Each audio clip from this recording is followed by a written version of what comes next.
Good evening to all. I hope everybody is here already. Is everybody here?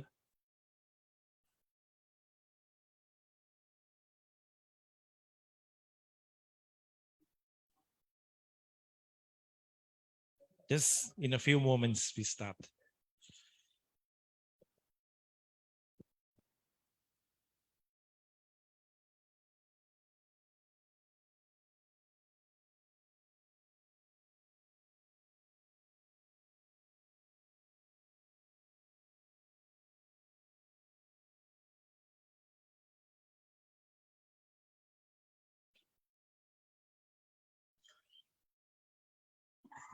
Have some of you been to Thailand before, or this is your first trip? First time.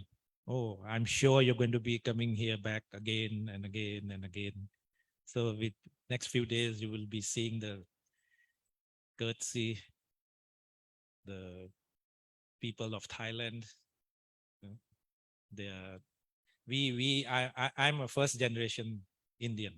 My father is from India and I was born here. So basically, I'm a Thai. We all mostly here, we are Thais now.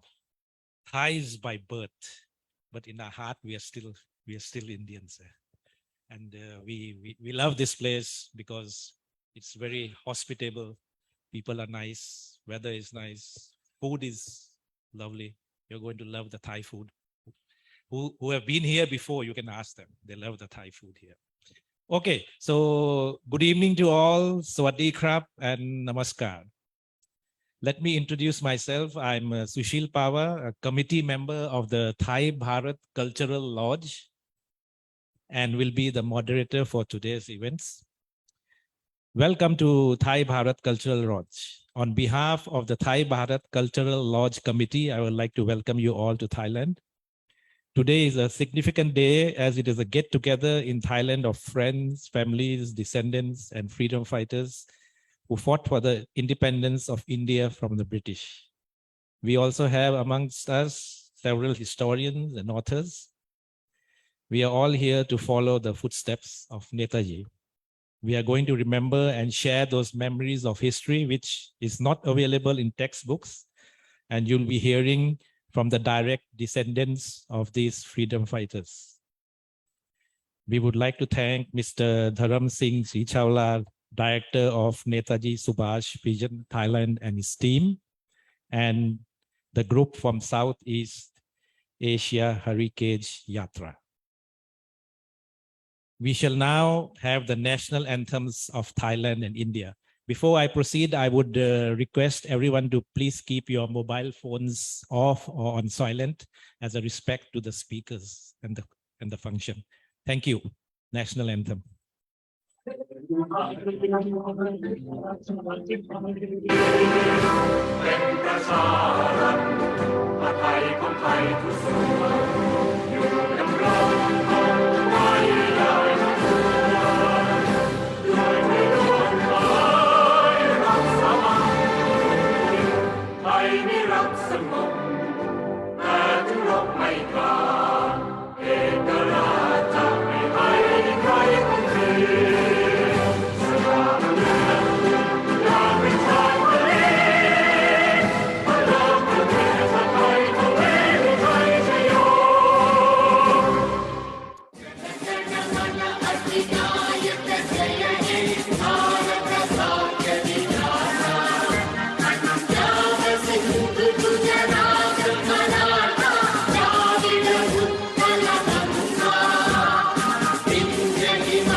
Thank you.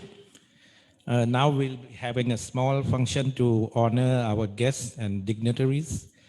I would request Shri Professor Kapil Kumar on the stage, please. From the Thai-Bharat Cultural Lodge, I would request Mr. Rakesh Kumar Methakud to come on the stage and welcome him, please.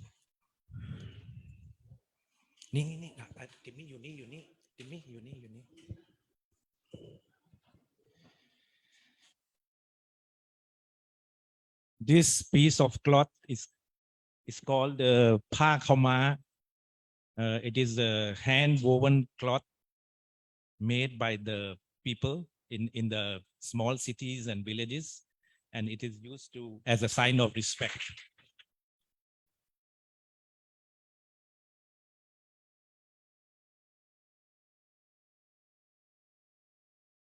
Mr. Rakesh on the stage, please. I would now request Shri Pushpindra Kulshetra on the stage, please.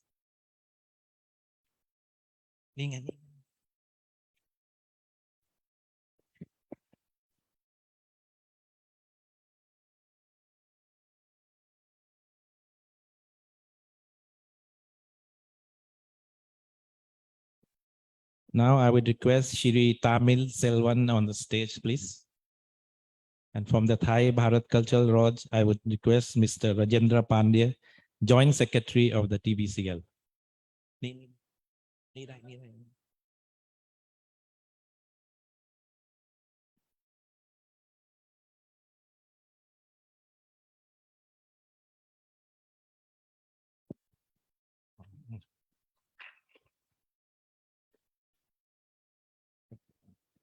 Next, I would request Shri Vijay Patel on the stage, please.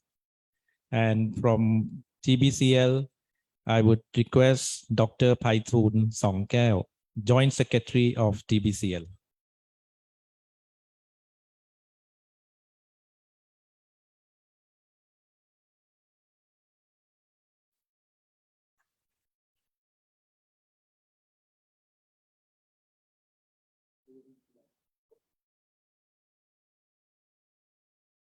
So that's the INFAG presented to Dr. Paithun Songkeo.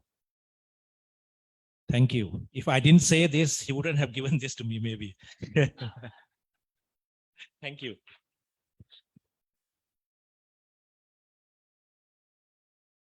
Now I would request Professor M.S. Pal on the stage, please. From Thai-Bharat, I would request Mr. Thanet Merat, please.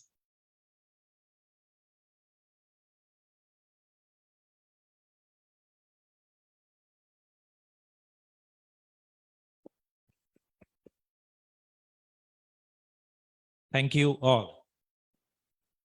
Okay, now we will be having a brief history of the Thai-Bharat Cultural Lodge. This history will be given by Dr. Paithun Songkeo. He's the Joint Secretary of Thai-Bharat Cultural Lodge. He's retired Consul General. At present, he's the Administration Director of Thailand Foundation, Ministry of Foreign Affairs. Dr. Paithun was in India for 15 years with the Thai Embassy in New Delhi and consulate in Chennai. So if you are whispering among yourselves something in Hindi, just be a little bit careful. Maybe he understands. So I would request Mr. Dr. Paithun Songkeo, please.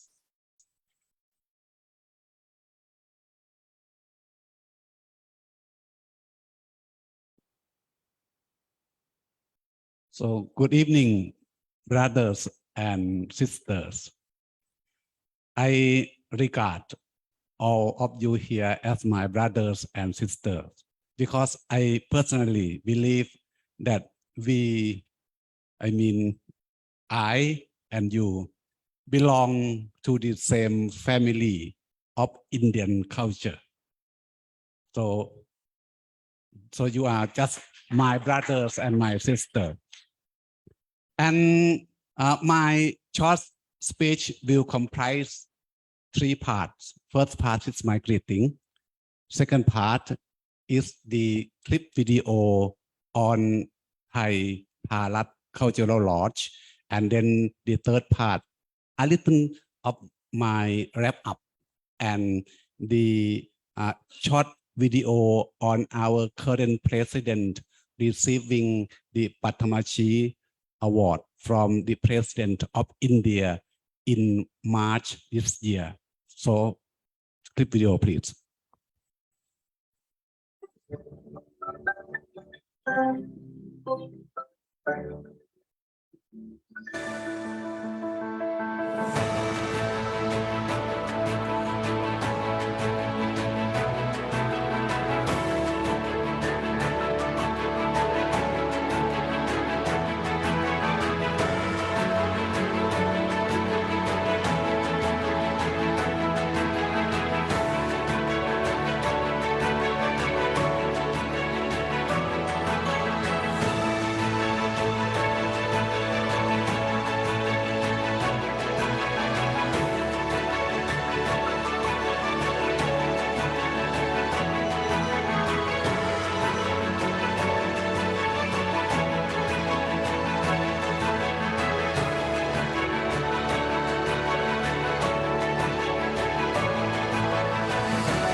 อาสมวัฒนธรรมไทยภารตะสถานที่แลกเปลี่ยนวัฒนธรรมไทยอินเดียเปิดให้บริการมาแล้วกว่า100 ปีรพินทรนาถถากูลนักปราชญ์ชาวเบงกอลสมญานามว่ากาลิธาตุแห่งยุคปัจจุบันท่านได้รับรางวัลโนเบลในปีพุทธศักราช 2456 รพินทรนาถถากูลได้เยือนไทยในช่วงระหว่างวันที่ 8 ถึง 16 ตุลาคม พุทธศักราช 2470 การเยือนไทยในครั้งนี้นับเป็นจุดเริ่มต้นของความสัมพันธ์ไทยอินเดียอย่างเป็นทางการจุดประสงค์ของการเยี่ยมเยียนไทยในขณะนั้นได้แก่การระดมทุนสร้างมหาวิทยาลัยวิศวภารตีการเสริมสร้างความเข้าใจและความร่วมมือระหว่างดินแดนที่มีความแตกต่างทางวัฒนธรรมในการเยือนประเทศไทยในครั้งนี้กวีเอกได้เข้าพบบุคคลสำคัญของไทยมากมายอาทิเช่นเข้าเฝ้าพระบาทสมเด็จพระปกเกล้าพระนางเจ้ารำไพพรรณีและพระบรมวงศานุวงศ์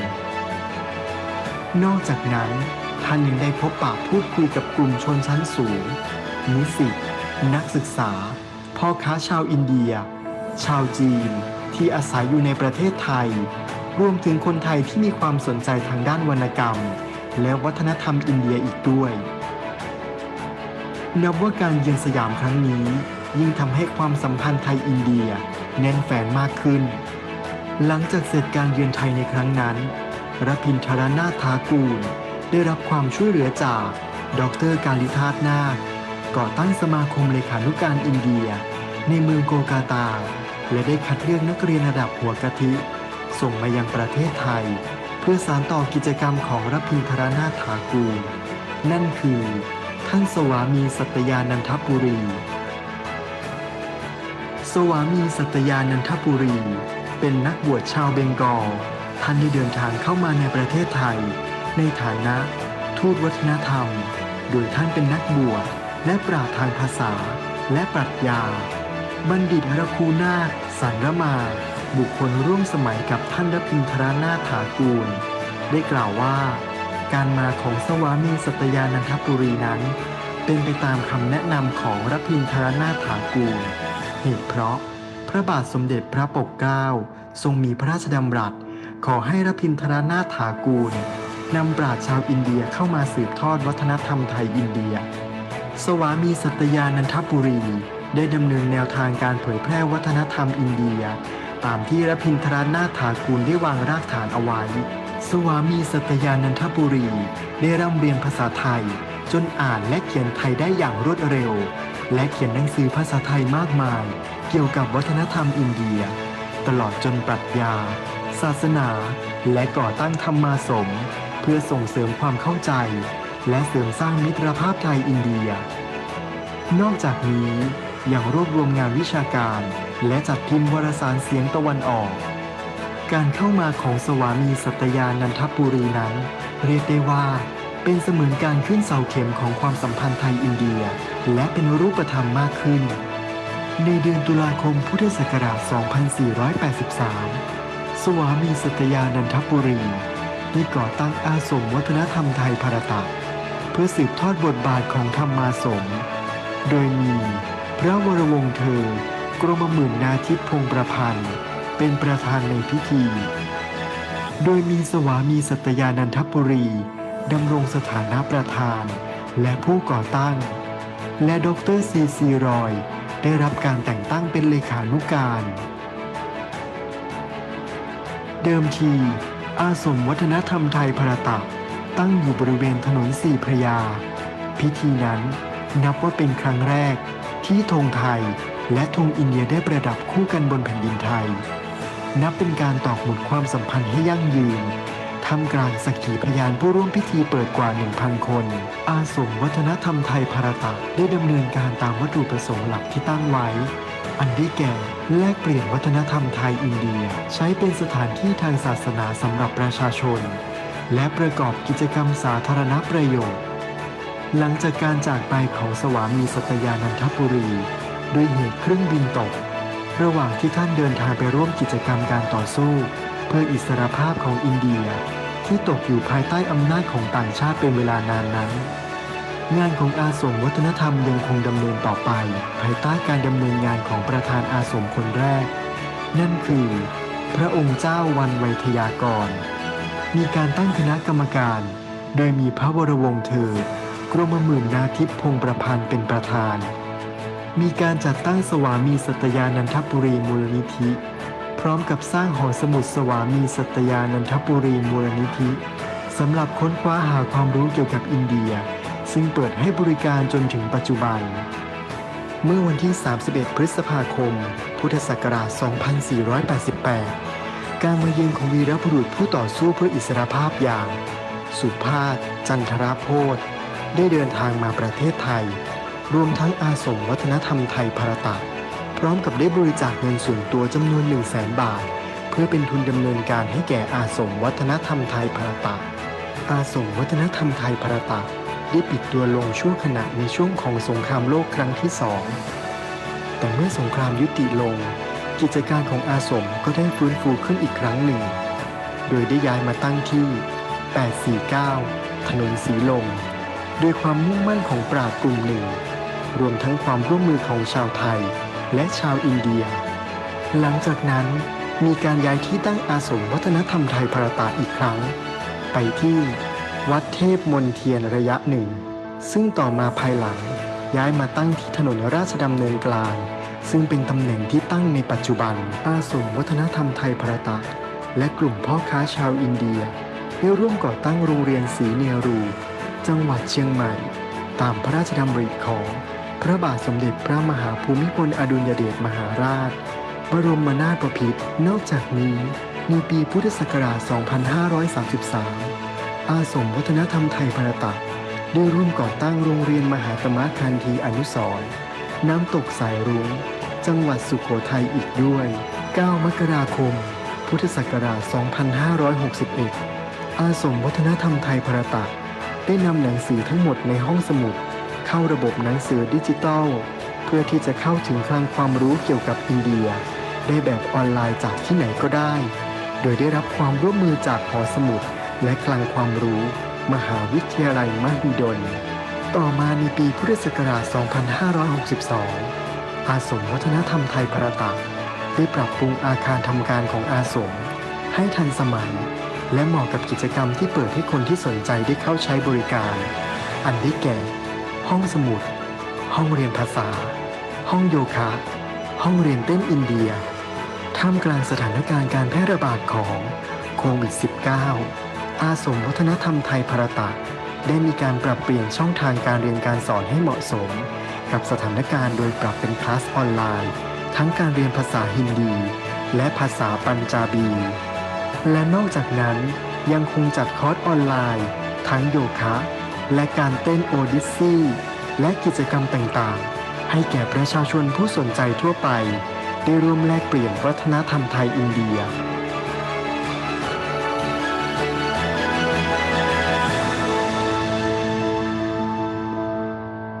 So I think that now you know already Thai-Bharat Cultural Lodge, and I would like to add a few points only.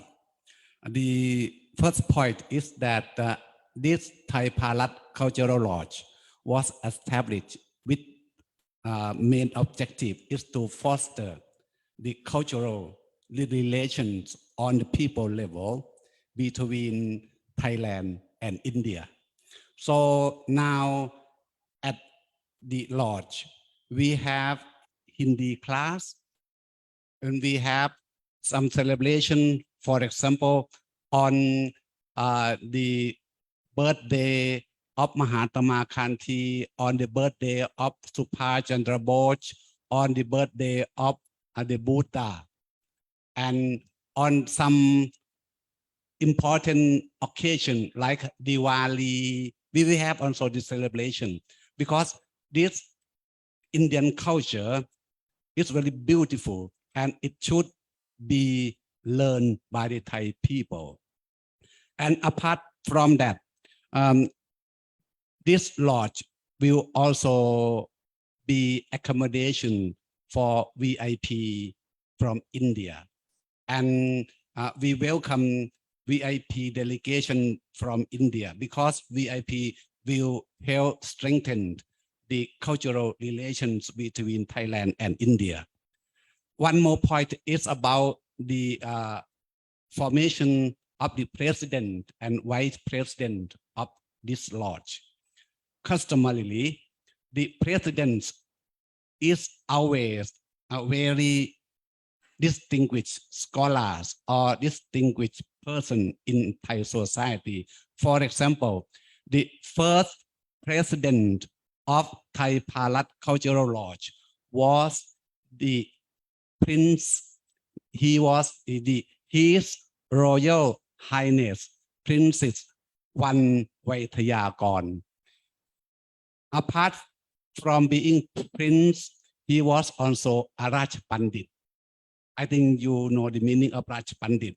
In our society, we mean that he was fellow of the Royal Institute, which is the highest academic institution in our society.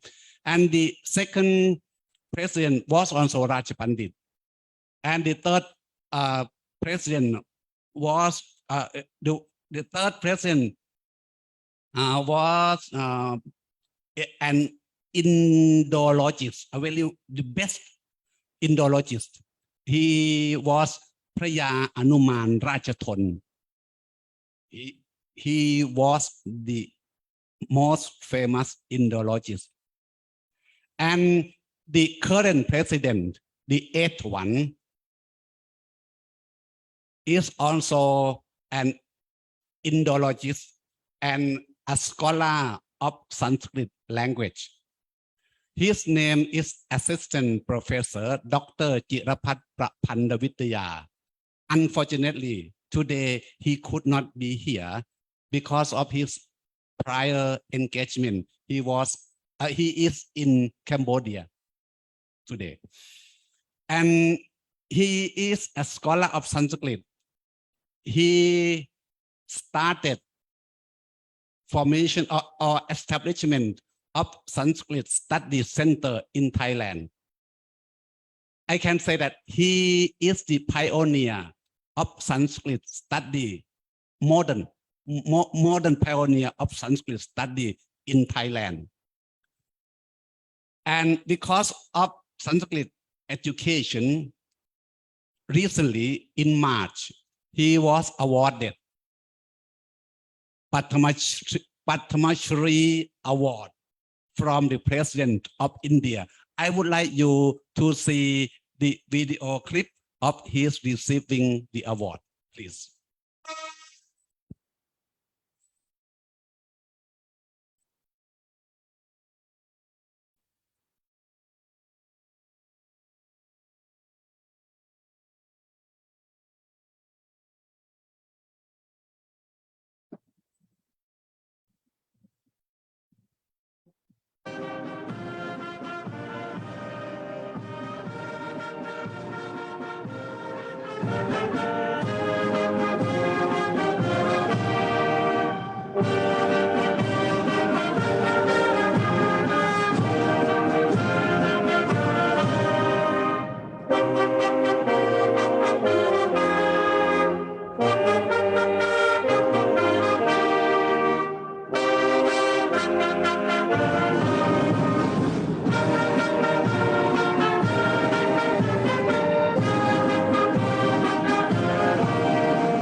राष्ट्रपति महोदय, आपकी आज्ञा हो तो आप पद्म पुरस्कार 2022 के अलंकरण समारोह की कार्यवाही आरंभ की जाए।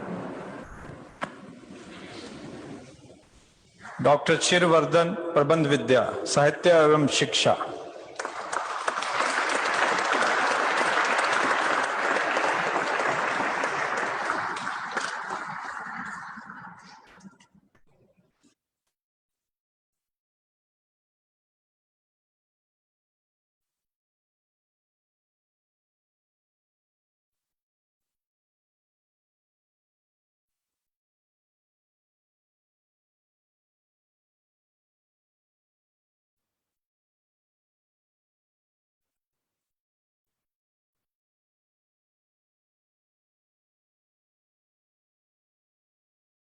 So that's the current president of Thai-Bharat Cultural Lodge.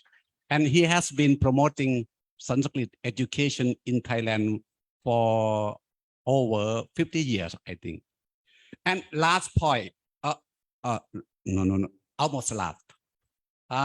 Is the renovation of this Thai-Bharat Cultural Lodge. This building was new one.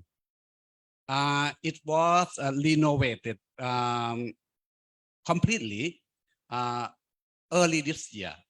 And this time, the Thai people of Indian origin donated more than 2 crores in order to renovate this building. So I believe and I hope that you will give big pledge to all of the people who have donated money to renovate this building. Last but not least point is that this Thai-Bharat Cultural Lodge was set up and has been doing its work to foster the cultural relation between India and Thailand. So if you have any idea or any activities or you want to do anything to promote the cultural relations between Thailand and India, please think of Thai-Bharat Cultural Lodge. We are here always to work with you to promote the cultural cooperation between Thailand and India. Thank you very much.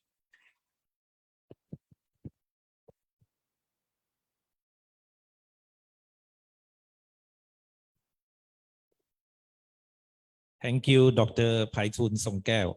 So you must have seen the video of one of the very significant moments of Thai-Bharat Cultural Lodge, where Assistant Professor Dr. Chirapat was awarded the Padma Shri. He's the only second Thai person to be ever awarded the Padma Shri. Okay, now next you will hear from Mr. Rajendra Pandey. He is the Joint Secretary of TBCL. He has given you a brief downstairs, and you will realize that he's an encyclopedia, maybe, of the history we have here. He is a direct descendant of the freedom fighters here. So you will hear, what you hear from him is firsthand. It's not from research, it's not from reading, it's what he has experienced firsthand with his family. Mr. Rajendra Pandey, please.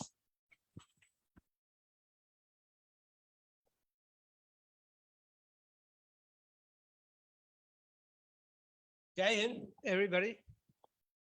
By the way, we still use this word in Bangkok, in Thailand, among our society. When I meet my uncle, I say, Jai Hind, Mamaji, Jai Hind, Pitaji. Yeah, we don't use namaskar. It is still our word since World War II. So it's a common thing among our Bhaias community or UP community to say Jai Hind. Okay, yeah. So I had briefed you a little bit about our INA movement in Thailand and how INA was formed in Bangkok. That could be doubtful for many people, but not for us. It's beyond doubt. We knew it. As a matter of fact, how it happened, how it ended. So there's a lot of research still going on, and eventually we will come to that point. And it's I think for most historian or YouTubers or anyone who follow up this story will understand by putting 1 and 2 together that yes, it is true that INA was formed here, for a simple fact that when they call for a conference, once INA was formed, they always call it in Tokyo or Bangkok, not in Singapore or somewhere else. That by itself answers the question why INA was formed here.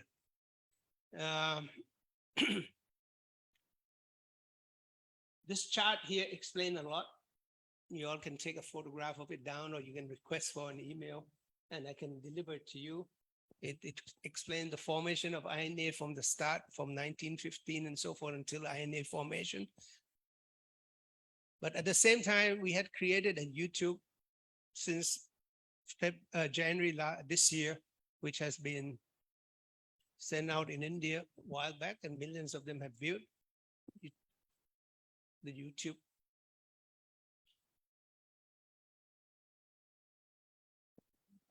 I will only display only 5 minutes of that YouTube, which recalls the story of INA, so that you all can hear.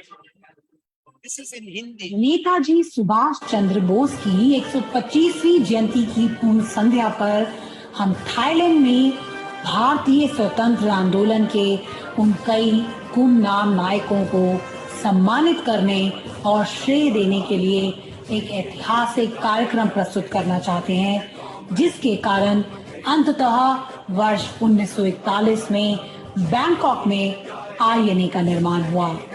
हम शुरुआत करना चाहेंगे गदर आंदोलन और उस समय के 2 सदस्यों श्री रास बिहारी बोस और सरदार ज्ञानी प्रीतम सिंह ढिल्लों को श्रेय देते हुए। वह रास बिहारी बोस जी ही थे जिन्होंने 1915 में जापान में शरण ली थी और दक्षिण पूर्व एशिया में IIL अर्थात इंडियन इंडिपेंडेंस लीग या भारतीय स्वतंत्रता लीग के पीछे इन्हीं के मजबूत हाथ थे और वर्ष 1941 में बैंकॉक थाईलैंड में INA का गठन भी इन्हीं के दिमाग की उपज थी। प्रशंसा की बात करें तो ये सब बैंकॉक थाईलैंड के IIL के अध्यक्ष सरदार ज्ञानी प्रीतम सिंह ढिल्लों और स्वामी सत्यानंद पुरी जो INC इंडियन नेशनल काउंसिल के अध्यक्ष थे, जिसका मुख्यालय थाई भारत सांस्कृतिक लॉज में था और 1939 से 1945 तक थाईलैंड में कई अन्य भारतीय संगठनों के साथ के बिना यह सब संभव नहीं हो पाता। इसका श्रेय एक जापानी खुफिया अधिकारी मेजर इवाची फूजीवारा को भी जाता है। INA को शुरू में बैंकॉक के फहुरात खंड में एक विनम्र चीनी चाय की दुकान में बनाया गया था। 1941 के अंत में 2 प्रमुख भारतीय संगठनों IIL और INC और थाईलैंड में रहने वाले अन्य प्रमुख भारतीय प्रवासियों के साथ मेजर इवाची फूजीवारा के निमंत्रण पर एक अनौपचारिक बैठक के बाद INA की शुरुआत की गई थी। अंग्रेजों ने 15 फरवरी 1942 को सिंगापुर को जापानी सेना के सामने आत्मसमर्पण कर दिया था। मार्च 1942 में जापान में टोक्यो सम्मेलन के नाम से INA सम्मेलन आयोजित किया गया था। सरदार प्रीतम सिंह और स्वामी सत्यानंद पुरी दोनों को सम्मेलन में भाग लेना था। हालांकि वे अपने विमान दुर्घटना के कारण टोक्यो में कभी पहुंच नहीं पाए। इसके बाद जून 1942 में बैंकॉक में एक और INA सम्मेलन बुलाया गया, जिसे बैंकॉक सम्मेलन के रूप में जाना गया। इस सम्मेलन में रास बिहारी बोस को अखिल भारतीय IIL और INA का प्रमुख घोषित किया गया था। वर्ष 1942 में सिंगापुर में INA के गठन की एक लंबी गलत धारणा रही है। सिंगापुर के पतन के बाद ब्रिटिश भारतीय मलाया सैनिकों की कमान मेजर इवाची फूजीवारा को सौंप दी गई, जिन्होंने बाद में 17 फरवरी 1942 को कैप्टन मोहन सिंह को ब्रिटिश भारतीय मलाया सेना की कमान सौंप दी थी। और उन्हें 17 फरवरी 1942 को इन सैनिकों को आईएनए में शामिल होने के लिए प्रेरित करने के लिए कहा गया।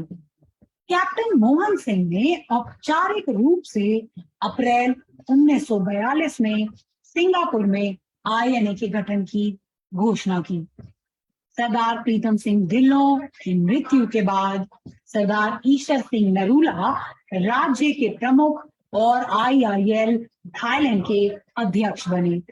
इसके तुरंत बाद 1943 में रास बिहारी बोस के निमंत्रण पर आईएनए को नेताजी सुभाष चंद्र बोस का आशीर्वाद मिला। नेताजी को तब आईएनए का सर्वोच्च कमांडर घोषित किया गया था। यह वीडियो थाईलैंड, मलेशिया, बर्मा और कई अन्य दक्षिण पूर्वी एशियाई देशों के उन भारतीयों की यादों को समर्पित है।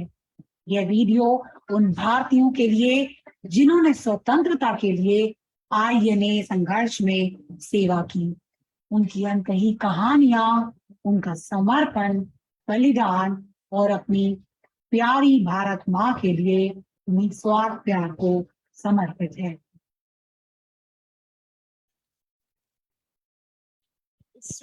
It's only 5 minutes, 30 seconds of what you could view out of 30 minutes. If you wish to have this YouTube, you can access it or you can ask me. I will send it to you at any time. You're welcome. But further on, it's only about the story of my family, so I didn't want to show you. You can watch it in private. We're here to discuss about where's our Netaji gone? What happened? What happened to the picture? The photograph of Netaji? Yeah. I look for him, he disappeared. Okay, anyway. This video was made about a year ago, but the interview that you would see 20 minutes after that is of my uncle and my mother 31 years ago during Mr. Rao's prime ministership. Doordarshan came to Bangkok in search of some surviving INA members, and they did that video. It's quite informative for you to understand the movement and the sacrifice that these people have done. All those faces you saw just now, and that is the headquarters of IIL that you saw underneath there. And if you notice something very unusual, the people that were walking in there at that day, that time, that space of time, were mostly dhotiwalas, UP. Because the forces that joined INA from Southeast Asia, especially from Burma, from Thailand, and from Singapore, were mainly UPians. Because they were once upon a time sepoy soldiers from India that escaped and ran away to Thailand and settled down here. Then the Sikh community entered. Then you have more Sikh community that joined the war from Singapore, from captured soldiers, and from the local Sikh community here who mostly donated the fund, but did not join the army that many. The Sikh community that joined the army came mainly from Singapore, Malaysia, Indonesia with Pritam Singh group. Not this Pritam Singh in Thailand, there's another Pritam Singh in Indonesia. So it's quite interesting for you to understand also that it's the Southeast Asian Indian diaspora that triggered off the movement of independence of INA group. And they successfully gave the British a little bit of food for thoughts that Indians will not any longer settle for being occupied. That's why at the Red Fort trial, they have experienced the mutiny with the Navy, with the Air Force, with the military, and eventually they had to give up. And this is all the result from what had happened in Thailand and what had happened with INA and what had happened with our great leader, NETAJI Subhash Chandra Bose, who really, I would say he's a very talented person for one-man show that could organize an army and at the same time a country, where he pronounced the provincial government of India in Singapore on the 21st October, I think, 1943. and became the first Prime Minister of India. That's the first true Prime Minister of India. I don't accept that Nehru was the first Prime Minister, not because I'm a pro-INA, no, because that's the reality of history. The exception is that he was not in India. He could not sit in India because it was being run by the British. But that is the true Prime Minister of India. He was honored as the head of state by 9 countries. 9 countries accepted him as the first Prime Minister of India. When he came to Thailand, he came here 8 times officially. Officially means he was accepted here each trip as the head of state. Just like you saw the picture, well honored by the government, well honored by the military, 8 times. The other 4 times that we know of, or there may be more, he did come into Thailand also, but quietly, many times settled down and living at the Pratit Road near the Grand Palace with a friend of his constantly, or living here very close to this location here near the Dev Mandir. But he would come in secretly. He would not let people know most of the time that he comes in here. His association with Thailand is so, how would I use the word, so close in his emotion that Thailand is something that is close to him, which is not expressed in any media, but it is expressed by his action and his words. When we lost the war, when INA, Japanese, we all lost the war on 15 August, declared surrender by the Japanese. Subhash was in Singapore and he took off to Thailand on the 16th, decided not to surrender. He told the Japanese, I'm not surrendering, but I'm running away to Manchuria, meet the Russians and so forth, according to the history, which may be true. So when he came to Bangkok on the 16th, the first thing he did was order for a meeting at Thai-Bharat with the whole member of his gang, about 8-9 senior officers, including Mr. Bhonsle, Jagannath Rao Bhonsle, and he gave him the title of presidency. He quit and he gave Bhonsle the presidency, and he asked Bhonsle to take the treasury, the money out, all those boxes, and he took 2 or 3 with him with all the gold and jewelry that he could take out. The balance he gave to Bhonsle and told him to please distribute this among the INA soldiers that are living and still performing or quitting on the war. Give them 3 times the amount of what they get. That's his words. I don't know what followed after that, but that's exactly what he put in writing. But the last action, which I mentioned a few minutes ago, his close association with the Thai. We talk about Thai country, Thai people, Thai government. Everything that he experienced in 2 years being in Thailand was so close. He could not believe that there are friends, there are people like Thai people. So before he left, he asked for permission to visit the dean of Chulalongkorn University, which has the Indian Study Center today still. He donated, he took off 5 lakhs of those days. 5 lakhs, we don't call it rupees, but tikal. That 5 lakhs will amount to about 500 million today, at least, of Thai currency today. And 5 lakh out of it, half, he decided to give 250,000 to Chulalongkorn University, which is in the archive, very clearly mentioned that Subhash towards the study of Indian Center. The second half, he donated it to a very important division of Chulalongkorn called Chulalongkorn Hospital, which is only across the street slightly. And that one was for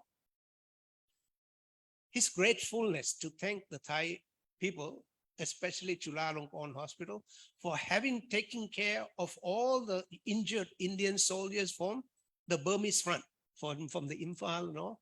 And they really took care of all these injured deaths, everything. So he gave them 250,000 also towards that. And there's a hall or a room there at the hospital in his name still. So this is a history that you never heard of before. I also did hear, but I could not dig any file until Professor Savitri, who is member of this place, a very renowned professor from Chulalongkorn University, did the research on India study through Thai-Bharat Cultural Lodge. And she successfully pulled out all this archive with all the government stamps, with all the government approval, everything in there. So I think this is a great history for Indians to learn about the relationship of Thailand and India. Unwillfully, the Thai has actually assisted Indian in gaining the freedom, because the government of Thailand fully supported the Indian freedom movement, but begged these people not to mention their name because they are afraid of being colonized. That's why we never heard anything about Thailand. Most Indians don't even know INA existed in Thailand, but yet this was the headquarters. The Radio Free India was sitting here, not far from here, where Subhash would give his speech, or where the propaganda movement towards East India, towards Assam, Calcutta, was radioed out from Bangkok every day almost for 1 hour. That later on, after the war, that radio station became entertainment radio for Indian music and so forth, so forth. So all these are in existence, in true story, in archive, written, approved, everything. So I would like you all to understand a lot more about INA history in Thailand and go into it and believe it that it was made in Thailand. And it also ended in Thailand, but the people that joined this war are Indian diaspora, many of these family here, including Mr. Dharam Singh's family, Mr. Rakesh family, whose father was in Balaksena. Many of us, including my family, my uncle just left, he couldn't sit anymore. He's been here since morning.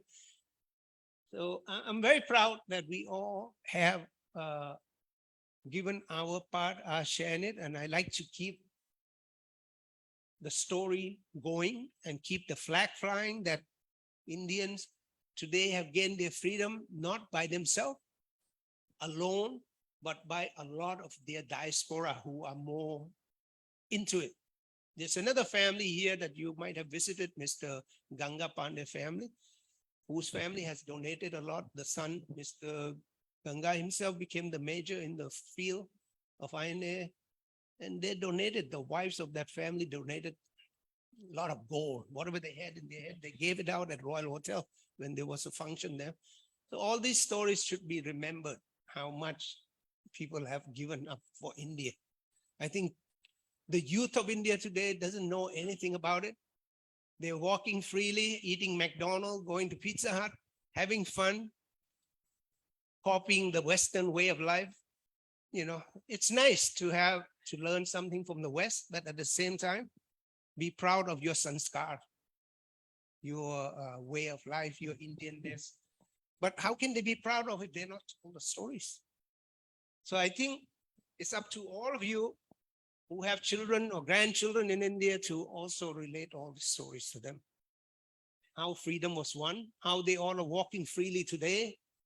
It didn't come easy. And we all suffered almost 1,000 years of occupation. It's a funny thing that Indians don't recall stories. They pretend to forget, or they try to forget. Indians are a strange species. We are a strange species. We forgive easy. We forget easy. The Jews have taught me something. Never forget and keep teaching. Don't teach only the Jews, family or their own kins, but teach the whole world how they went and they suffered. Indians suffered 500 times more than the Jews in the past 1,000 years. But we keep sleeping and say, Kuch nahi hai, chodo. Don't think about it. It's not. It's not because we want to be vengeful. It's because we want them to remember that day will come again, and it will come again if you don't teach your children. So I don't know. I think it's something that we all have to learn. You're a small group of Indians who are here. This morning I had a big group and I told them the same thing. I think it's your mistake. Ma baap nahi sikhaya to main kya kahun. That's the thing I could say. You always ask, Ma baap nahi sikhaya, nahi sikhaya tumko. So you have to teach your children. Ma baap has to be the leader. Now, you have spoiled your children so much that they don't know what India is all about, but they know everything about the West. They mock them, they look like them, they try to change themselves. That pride of Indianness has gone away. And we were once upon a time a great civilization. Us living here in Thailand, I think we all still value that. But I'm surprised none of the Indian modern kids or modern family or even the parents value that. but in fact, they value the wrong things all over. So it's a good question, which INA has really taught us something new, not new, but something very important. To me, I considered Subhash a very unique man, even though he was not the creator of INA, like everyone claimed, definitely not. But he was a great leader. I'm very happy that Ras Bihari Bose decided to bring him in when first INA failed in 1943, when they arrested Captain Mohan Singh, claiming that he was a spy of the British, which is wrong. Mohan Singh was very upset with the Japanese for mistreating the POWs of Indian origin who refused to join INA. They were tortured, they were beaten up badly.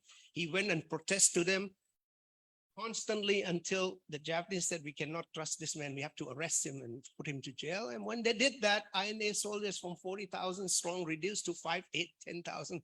That scared Ras Bihari. So Ras Bihari had to call Subhash, stop eating hamburger in Nuremberg, come back here, we need you. And this is how it all began. Even though they were talking to each other, Subhash had to leave Germany and come back to where he is needed most, where Japanese were supporting it.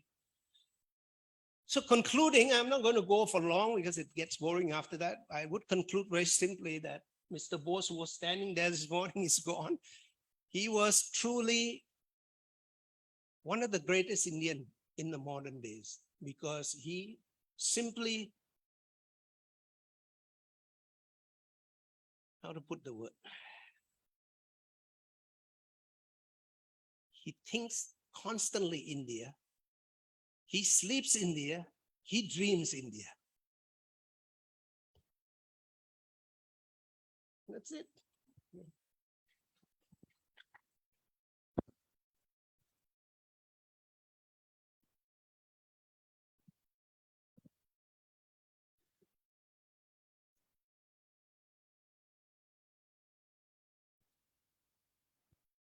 Thank you, Mr. Raj Pandey. I wish that we had another 6 hours. Maybe he could tell us so much more. And from what we know that Mr. Raj Pandey is compiling a book, he's writing a book on all his experiences and this information that he has. Very soon, I think so, maybe 6 months, 1 year around, this book should be out. And all those who are in contact with him, I'm sure you will, if you want, you will be in touch with him and he will be able to share his information with you. Sorry, I forgot to mention one thing. I never gave credit much to Dr. Savitri, but I think we all must honor her. She's really great. She did not know what she stumbled on when she dug out those archives. She still has no idea what she has done for India. Those archives that came out with her own research for 4 years, 5 years, she went into the government files, dug them out. Those archives are so important for the Indian history. And we're trying to get permission from her to really translate them into Hindi and English and print them out at the same time in our book. And if that succeeds, it'll be a revelation for all Indians throughout India, including Mr. Modi himself, who should learn something about Thailand and the history of INA. He better start accepting it because that's the truth. And he should appreciate the relationship between Thailand and India in those days until now, still existing. Should capitalize on it as much as possible. Thank you. Okay, thank you. Okay, now I would like to request Professor Kapil Kumar, please. Maybe he would like to say a few words and share some of his experiences. Mr. Kapil Kumar.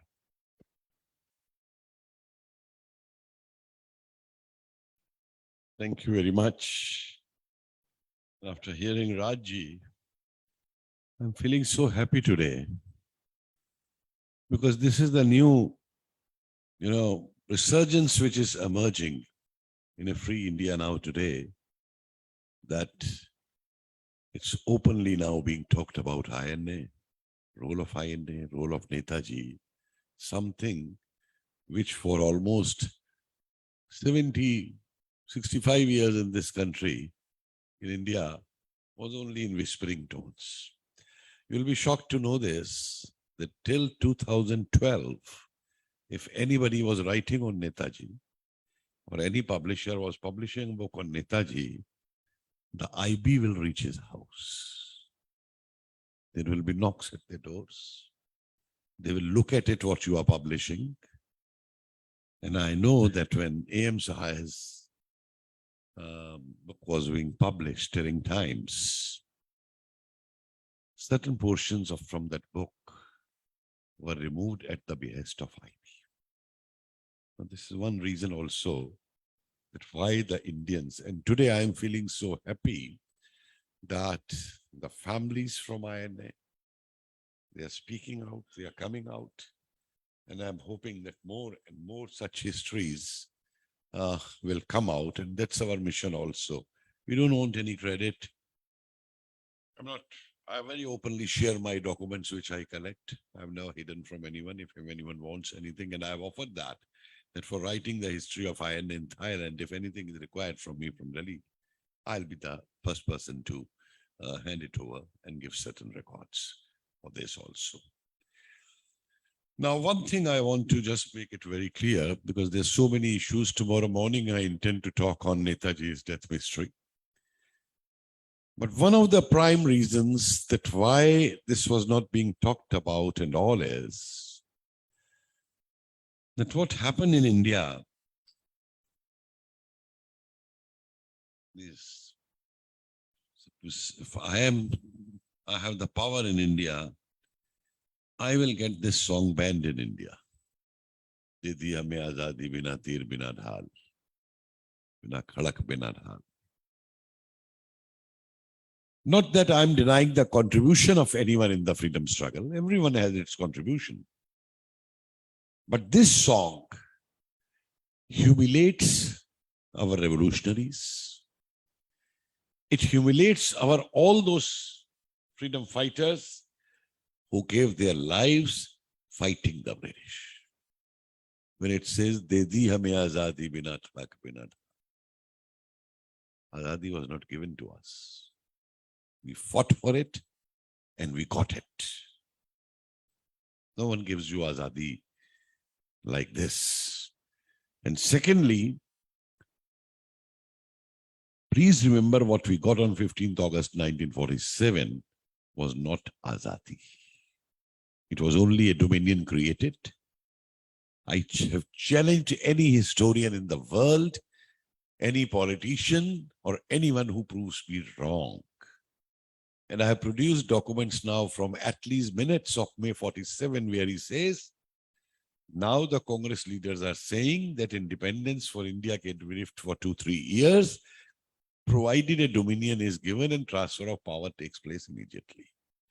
This has made our task easy. Now we can create a Hindu dominion and a Muslim dominion.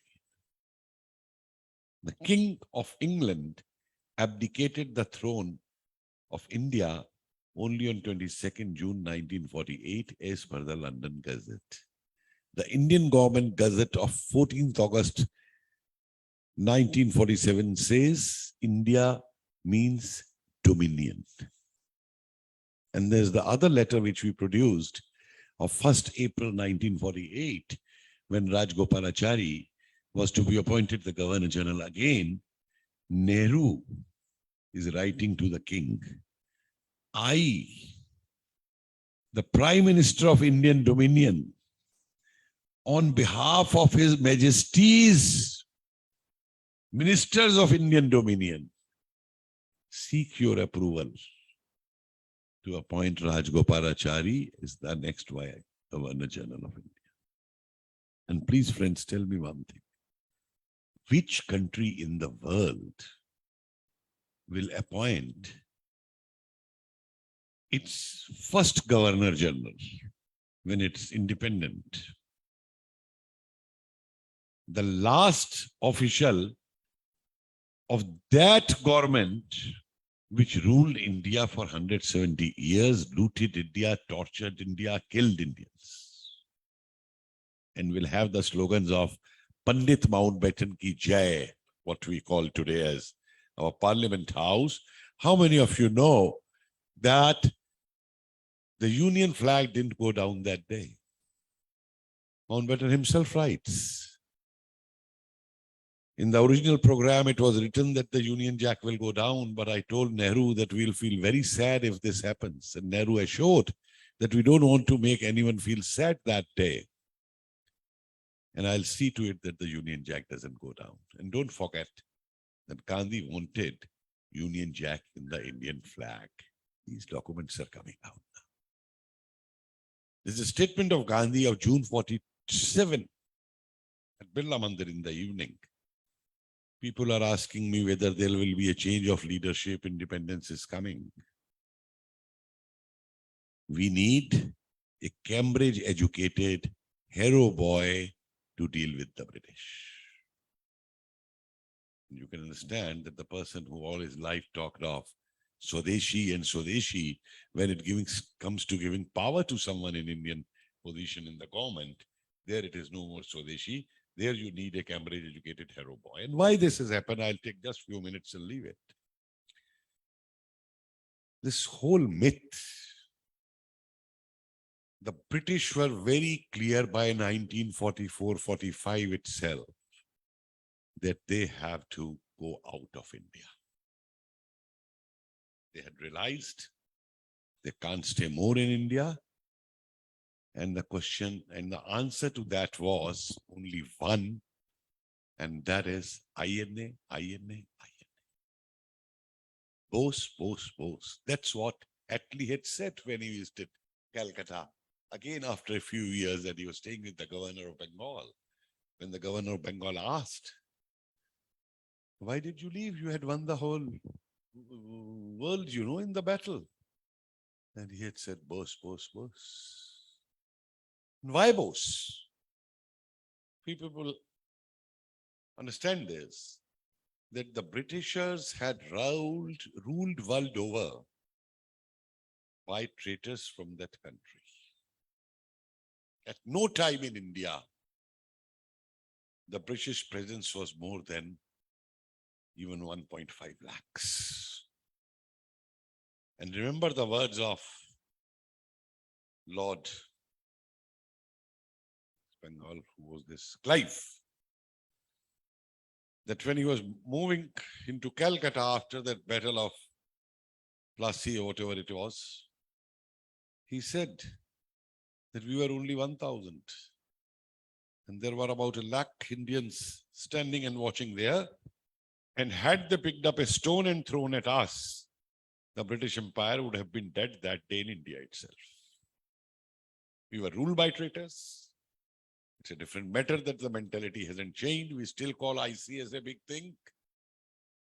The great Mai Baap, the colonial hangover and the brown saabs still remain in India. But the British, I have seen those files. I was lucky because no one has seen these files and I'm so surprised that they were all there. I saw the military intelligence reports of Eastern Command from 1942 onwards. Particularly, these deal with the British Army units in India after the formation of Azad Hind Fauj. And what is the job assigned to them? How much are the Indians in the British Indian Army affected by INA and affected by nationalist propaganda? That's what they say. Because it is known that they never use the word INA for INA. They use the word JIF, Japanese Indian Fighting Force. Because if the message to the Indian people have been that this is INA and it is fighting for India's liberation, the result would have been different. What Netaji had expected of the Indian people to do. And so much was their propaganda that our great Chachaji had said, he went up to Assam and said, if Bose comes with the help of Japanese, with a sword in my hand, I'll go and fight him. Didn't he know what Bose was or what Bose stood for?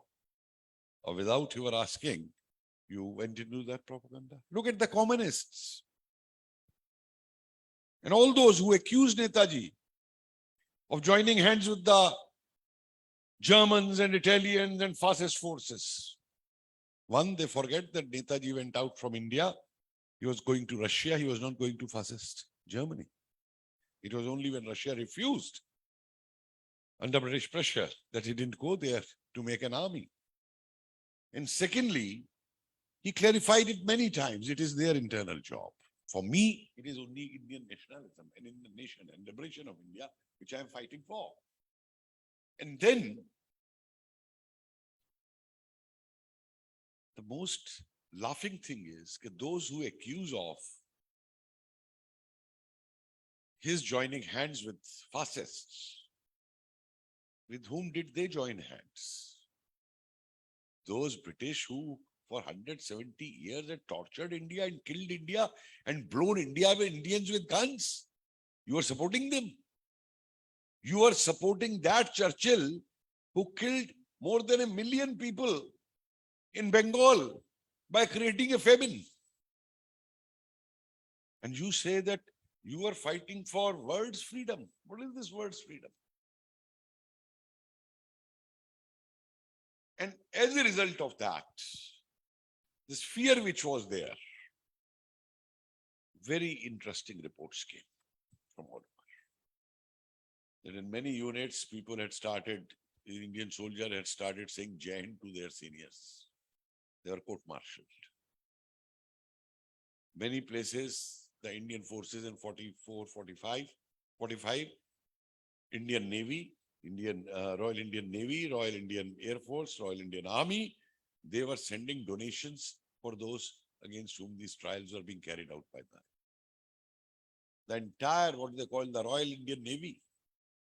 Now documents have come out, sir, that when these ships went to Singapore to bring back the INA people, the INA people, when talked to them, and these Navy officers said, you have done your job, now it is our duty.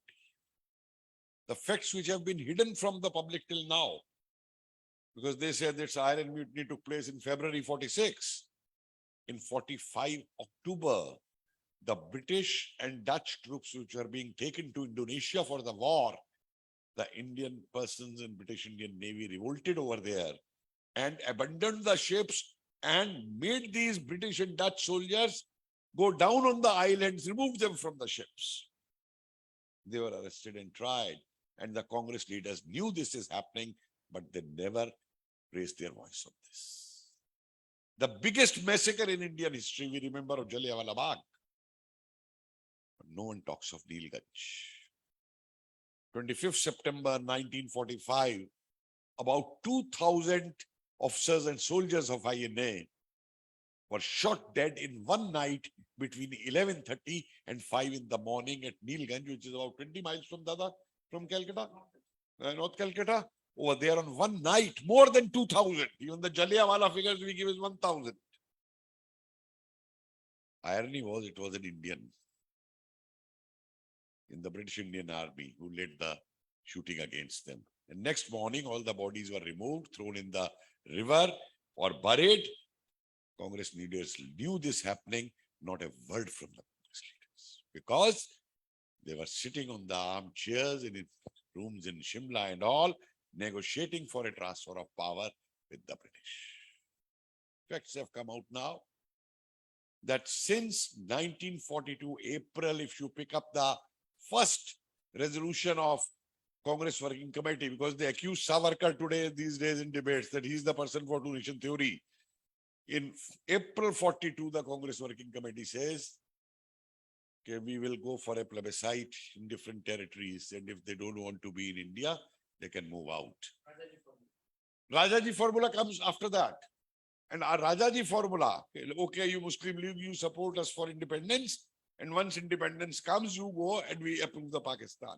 And all throughout this period, Gandhi is negotiating with the British on Rajaji formula.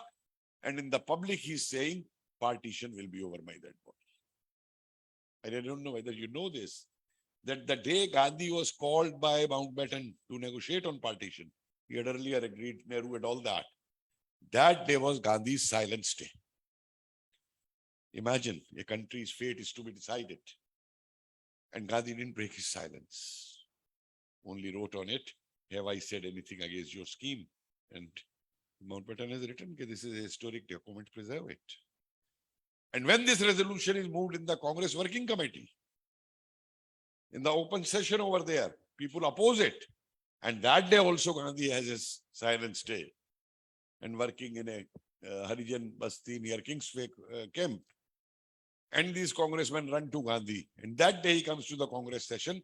That day he breaks his silence and says, if you don't accept this resolution, we all old leaders are going to resign and you select a new leadership.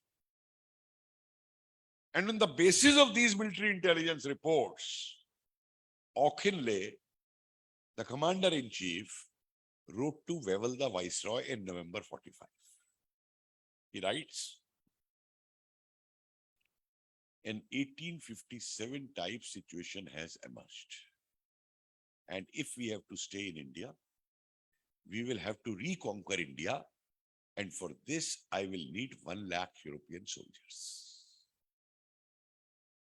On the basis of which, Wavell writes on 31st December 1945, back home, we must compromise and reach an agreement. Else there will be a movement more stronger than 1942, which we will not be able to control. These are not my words. These are published way back in 1976 when the transfer of power volumes come out. But the Sarkari historians in this country never wanted these facts to come out to the people. And now I've seen files in archives, this thick file. How those 1 lakh Europeans have to be deputed in India.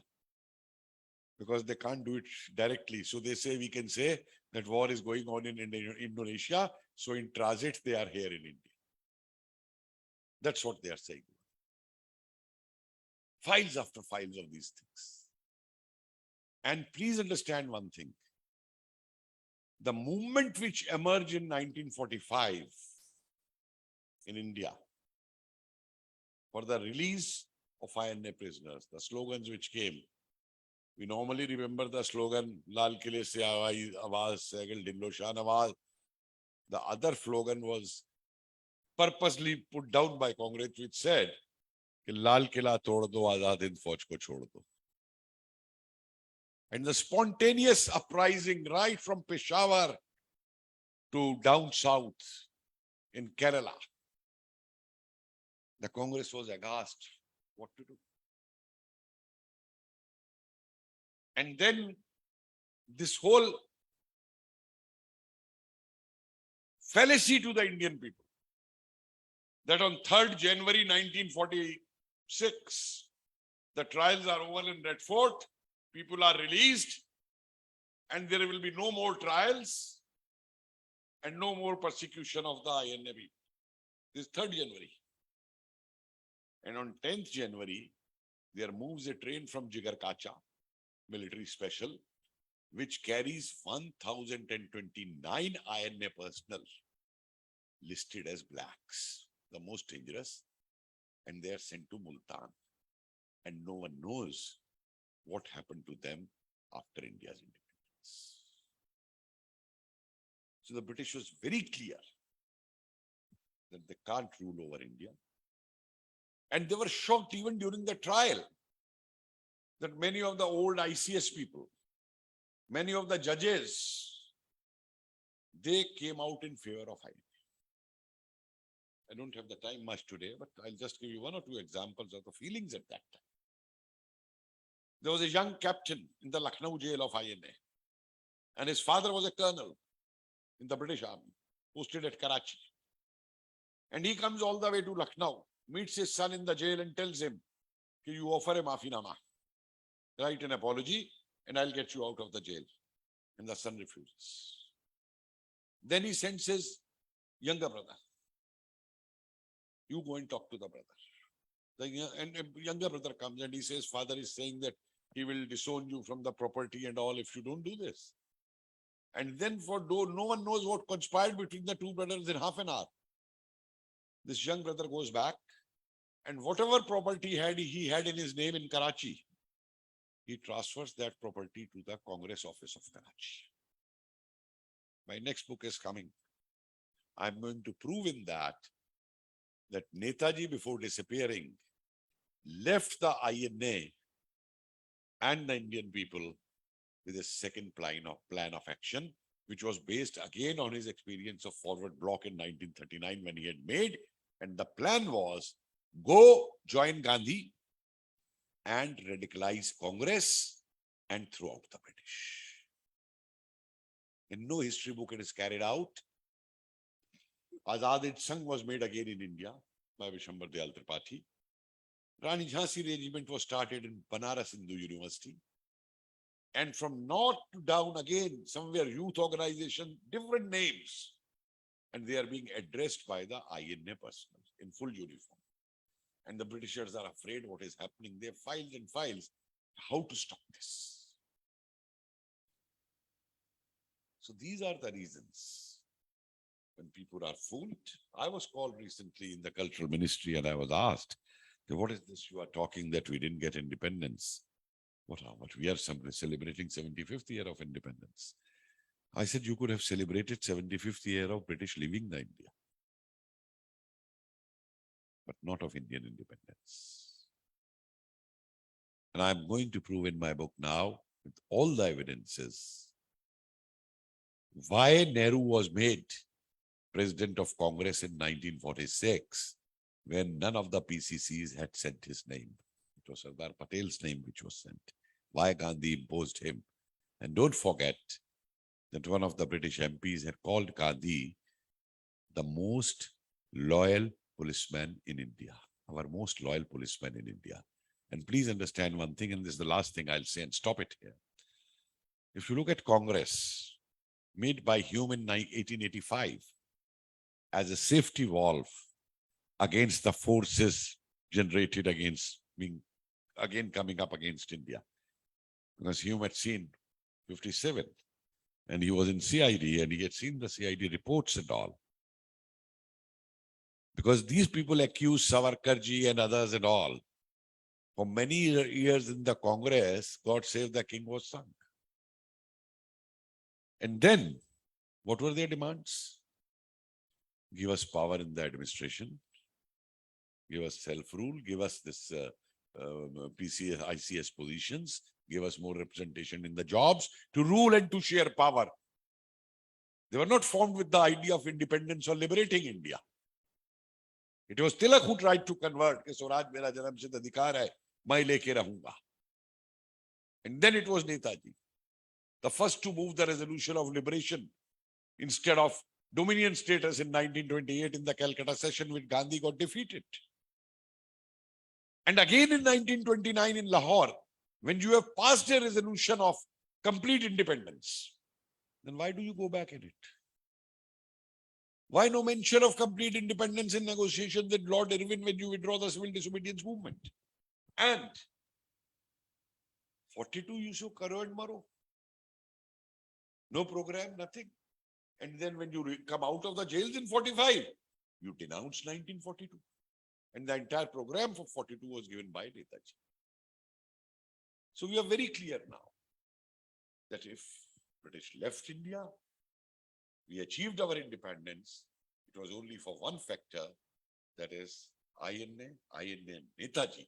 And for that, I am grateful to the Indian community of Burma, Malaysia, Thailand, Indonesia, Philippines, Brunei, and all these Southeast Asian countries who gave so much for their country, which the Indians back home should be feel ashamed that what they did for the contribution of India and what these Pravasi Bharatias did for the contribution of India, whom they don't even want to remember.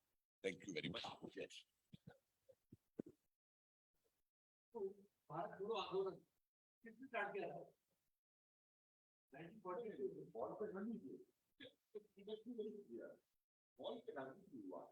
लेकिन उसने जैसे पहले होता था ना 21 में, हाँ, ये सकारात्मक कार्यक्रम है, नकारात्मक कार्यक्रम, ठीक है, 15 के अंदर भी कार्यक्रम दिया, 42 में मुझे बताइए गांधी ने क्या कार्य किया?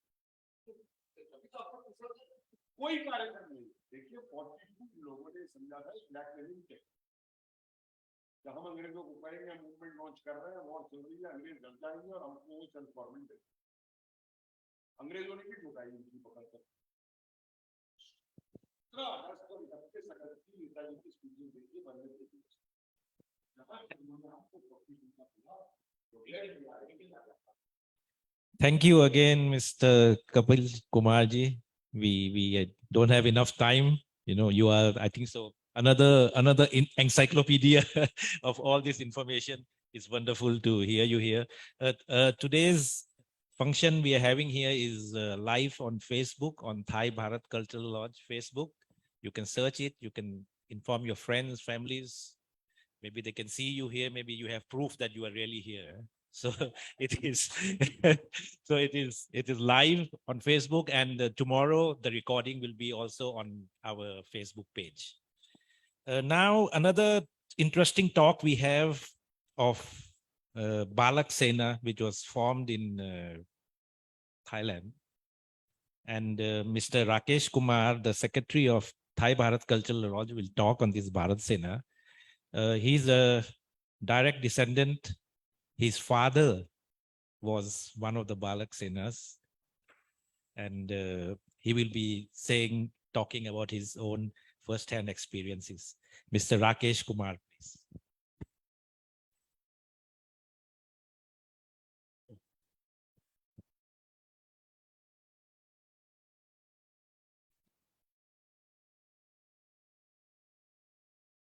Jai Hind. What I'm going to talk to you today is basically, I don't have any dates. I don't have the years. It's a story that my father told me. And I know for sure it's the truth. Because we used to sit down on many occasions as a child. Then when I grew up, sitting down with dinner with him, over a few glasses of whiskeys, he used to tell me a lot of things about his past experience, his childhood. So I'm going to start with this. On one of the mornings, one of the visits, that NETAJI was giving a speech. It was a packed crowd. My father, there was a boy. That time he was about 12 years old. He went onto a stage. He spoke a poem, a patriotic poem, and he was given a very loud applause by the members who were all attending. And NETAJI patted him on the back, Shabashi, and he told NETAJI the word that he used, what is our fault? He spoke in Hindi, of course. What is our fault that we are born late? Why can't we sacrifice for our country? A few days after that, say about 2 weeks after that, NETAJI asked INA to form a Balak Sena, child soldier. So I think the Balak Sena, all this happened because my father must have made it happen. I presume so. Because after that only that the Balak Sena was formed by NETAJI. Now I'll tell you about his experiences as a Balak Sena. On the once the Balak Sena was formed, there were recruits started of all the kids who were below 17, 10 to 17. So my father started recruiting his friends, which he, about 15, 20 of him, he got them into the thing, into the Balak recruit. And the day came, he had to go for training. My father got up early in the morning, getting ready to go. He got ready. I tried to open the door of his room. The door was locked from outside. He was staying with his uncle. He had come to Thailand on a pleasure trip, as a trip, the boy coming to India, coming to Thailand. So his uncle must have known that this boy is going to go for camping, to training as a soldier. And they were afraid for his security. What will they reply to the elder brother? So they locked him. They won't let him go. He had already promised his friends and he recruited them himself. So he said, I had to go. I cannot not go. If I don't go, my friends will be cursing me that you bluffed us. So the only exit he had was a window. He was on the first floor. there was bars in the window. He was a very thin guy. And he was 13 years old. So whatever strength he had, and he told me, I don't know where the strength came from. I could stretch the bar a bit. Being thin, he squeezed himself out the window. He jumped from the windowsill down on the ground, checked his legs were okay. And there was a guard, watchman. And he heard a noise, so he looked. He saw my father. He didn't say anything. So my father ran. Father ran, had to take, he had to reach Asok. Asok is Sukhumvit Soy 21. If you're living in Sukhumvit area right now, it's not very far away from where you are there. It's right in the middle of the Sukhumvit area. But those days it was all farming and jungle and canals, only one single road. So he had a few satangs, paisa in his pocket. He could get wherever with that much of money on a tram. He came down from there. He was somewhere near the railway station. It was still quite far away. And he was getting late. So he ran across the fields. He crossed canals with the pipe on top, running on top of the canals. He would cross that. He managed to reach there, but a bit late. His friends were very restless. So as soon as they saw him, they started shouting, Gandhi aa gaya, Gandhi aa gaya. So they were happy. They called him Gandhi then because he was very thin. He used to wear spectacles and he used to love wearing dhoti. And he was a leader among his friends, especially in Balak Sena. So he did the training in the camp. Once he was out of the camp, he had to do the subversive activities underground. That was the main job, was to try to convert the British Indian soldiers, their mind, to go against the Britishers. That was his main job. And he had few friends who were doing that with him. They had to print pamphlets, distribute pamphlets with Gandhiji's photo on top, saluting the Indian flag. And slogans like, Jai Hind. And he would have to go to all the Indian shops selling textiles or whoever had the business here in Thailand to tell them that we don't want you to say Namaste, Sat Sri Akal, Namaskar, Ram Ram. We only want you to say Jai Hind. That was the propaganda he had to do. And one more, he used to tell me about, he used to get some goods from the soldiers, the Indian soldiers that were working for the Britishers staying in the camp. He would ask them to get something.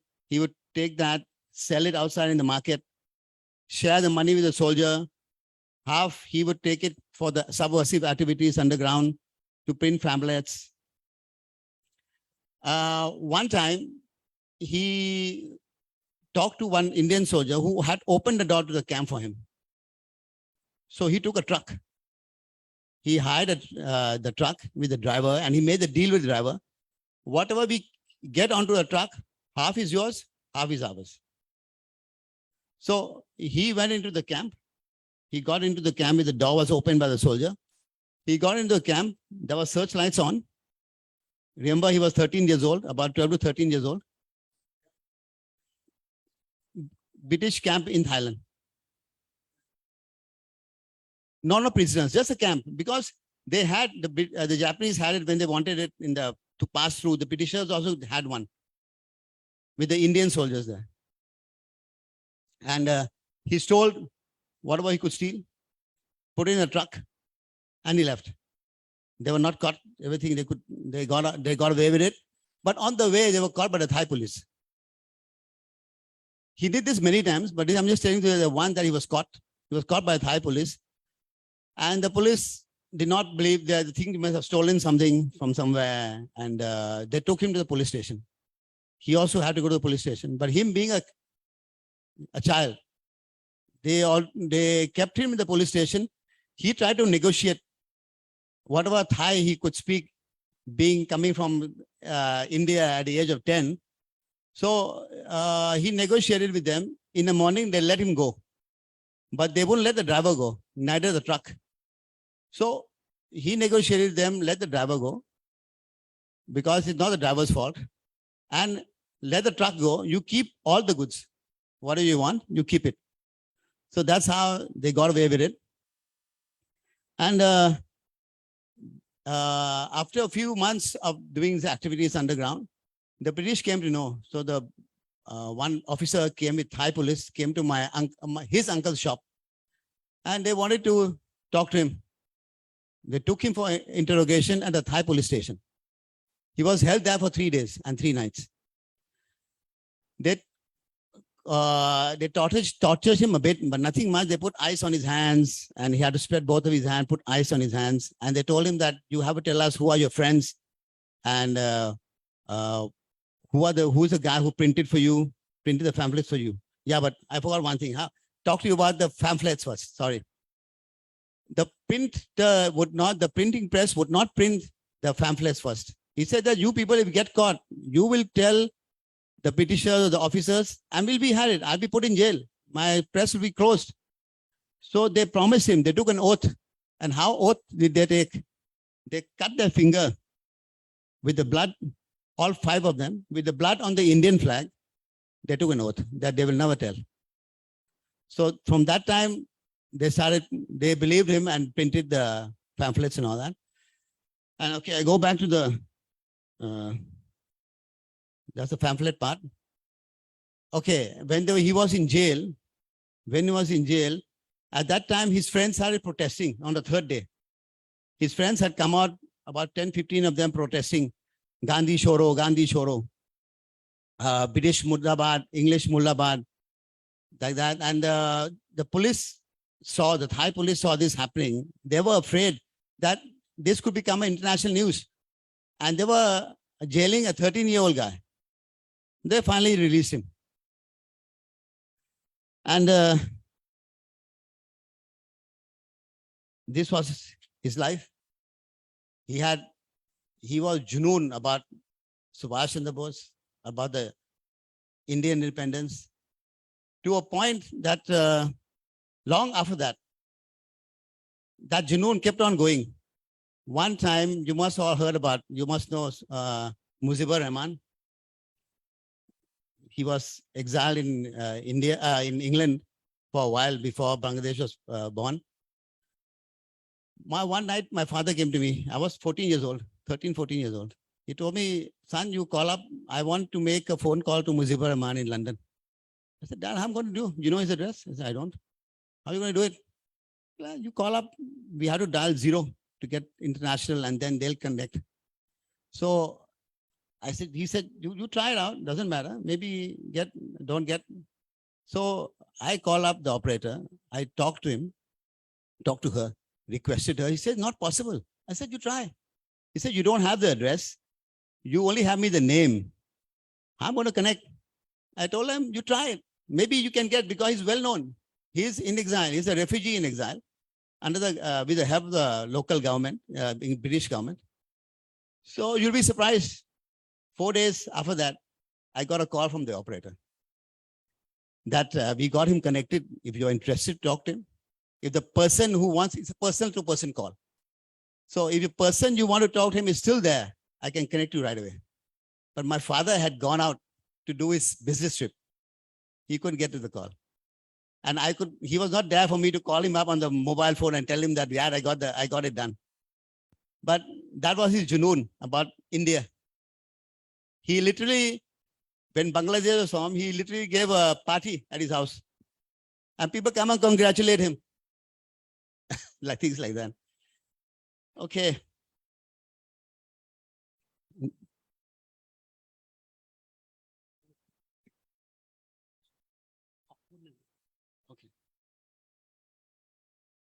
Okay, that's it. That's about Balak Sena and my father's role. I'll just tell you a few things about Thai-Bharat Culture Lodge. Today, our activities, we teach Hindi free of charge to all the Thais, and we get students all the time. We have 2 courses per year, and we teach them how to speak, read, write. We celebrated Hindi Divas. Thai spoke. We have scholars who can speak very fluent Hindi. We have classes, I wouldn't say classes, seminars Thai scholars talking about Hinduism to the Thais. We are running a series, a four-part series. Next week is our third part series. On a Diwali, they will be celebrating, not next week, on the 30th, we'll be having a third part series. And we'll be celebrating Diwali after the seminar. We teach yoga. We try to have activities which focus on Thai and Indian relationship. That's our aim. And I just tell you, this is my father. Yeah. Really? Okay. Okay. He had actually gone to, he was invited by the All India Radio to Kolkata to give an interview. And he also went to Subhash Chandra Bose's grand nephew house for dinner. They had called him for that.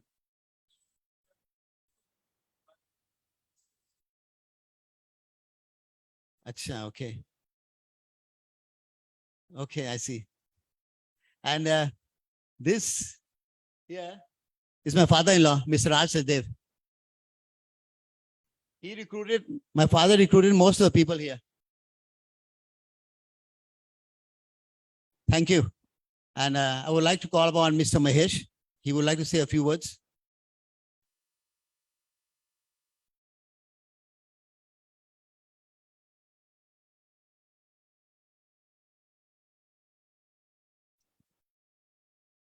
Actually, I came here not to speak anything, but when you said about Balaksena, just I'll add two sentences. As Pushpendra ji said, and for all Yatris, Rajesh Mataji spoke about his father-in-law, Raj Sachdev ji. So just I want to add that. So when after the INA, what you can say, the training, everything was completed, INA wanted to hand over a letter to the British authorities that they are prepared for the war. So 2 Balak Sainiks were selected because they were at that time they were of I think 8 or 9 years old. They went inside a party where the British officers, British general hosted a party. They went for that party. They handed over that letter, the INA letter, that we are prepared for the war and we are moving, that letter to the British soldiers, sorry, the British general. And they said Jai Hind and came back. And that is Rakesh Mataji's father-in-law, Raj Sachdev ji. He's still alive. And the other Balak Sainik who went with him, Sri Tilok Singh, Tilaknath ji Pavaji, he is also still alive. They both are alive. Yeah, both are in Bangkok. Just yeah, I will arrange to meet with you.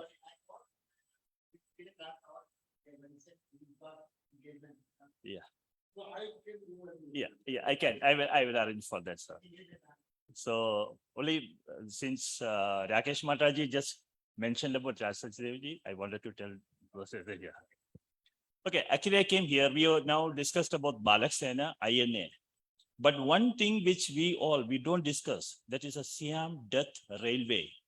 The railway line which was made from almost, people say from Kanchanaburi, actually it is from Ratchaburi to what you can say, almost Namtok, the border of Burma. And for that, almost 80,000 Bharatiyas, they sacrificed their lives in Thailand. And there is one person who is researching upon that, the whole incident, who is the chairman of the Siam Death Railway Interest Group. Sri Chandrasekharan Ponuswamiji is here. I just wanted to introduce him to you. That is why I came here on the stage. Sir, please, Chandrasekharanji, please. That's Chandrasekharan Ponuswamiji, who is. You want to say a few words?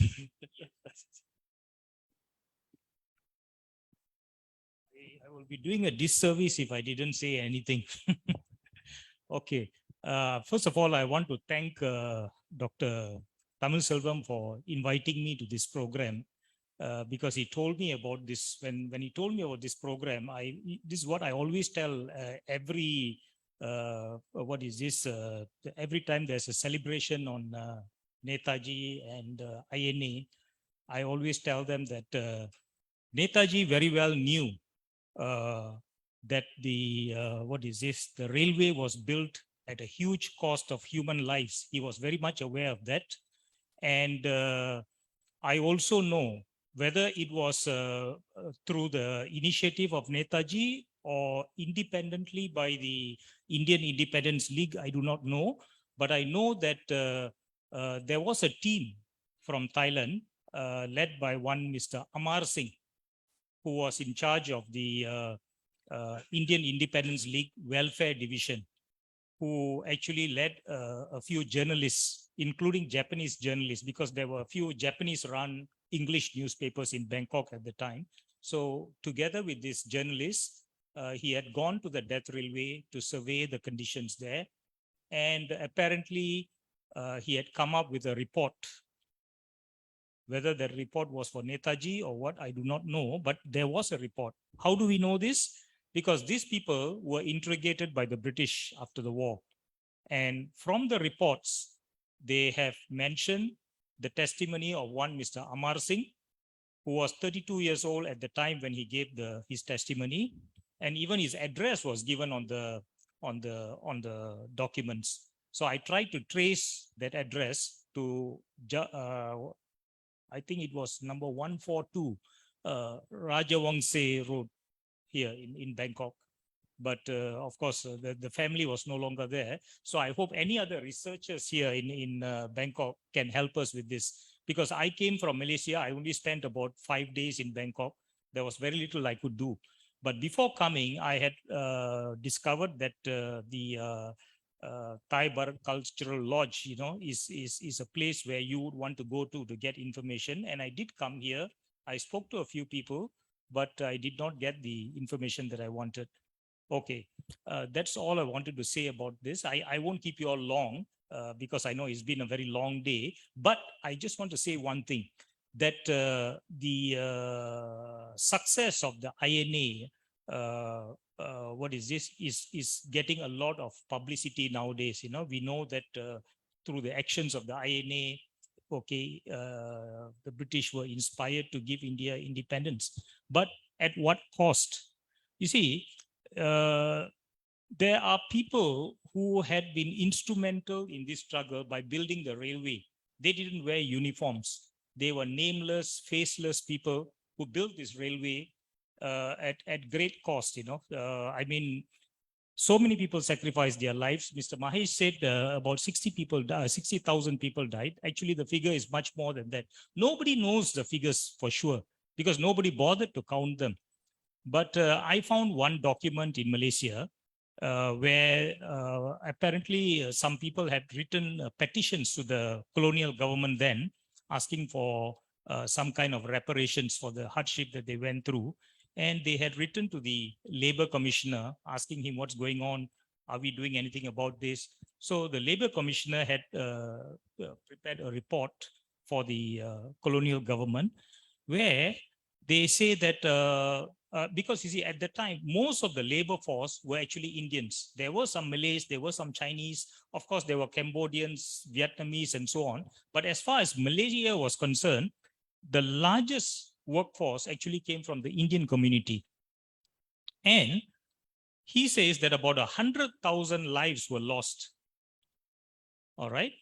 And what has the Malayan government done, or the British Malayan government done for these people? They said very little, because a certain amount of money was allocated for welfare of these people. But they say that, you see, first of all, they say that 3/4 of these people had been repatriated to India, and only 1/4 were left. And even for this 1/4, the amount of money allocated for them wouldn't last 3 months. So basically, they did not get any reparations. What they got was a minute, I would say, sustenance for 3 months. That's all they got. And till today, they remain forgotten. Now, this is a message I want to tell the people in Thailand. You see, the victims may be from Malaya, And it's very pathetic because they came to seek better fortunes in Malaya. Shortly after that, the war broke out. They were taken as prisoners, brought to Thailand to work on the railway. They died here. They remain buried here in Thailand. And nobody bothers about them. Nobody just bothers. They're just forgotten like that. Had these people been Australians, or had they been British people, British civilians, what do you think would have happened? If they were not exhumed and taken back to their home country, at the very least, you'll see a monument there. This is what I find lacking. 100,000 people died, and you don't have a single monument for these people.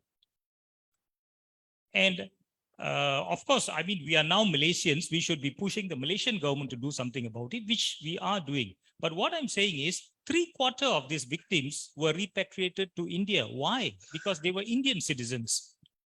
And doesn't India care? Probably they don't even know. They are not even aware about it. So I'm trying to create this awareness, you see. And I believe if Netaji was alive today, he would say, you cannot shun these people. They are part of this struggle. With that, I end my talk today. Thank you.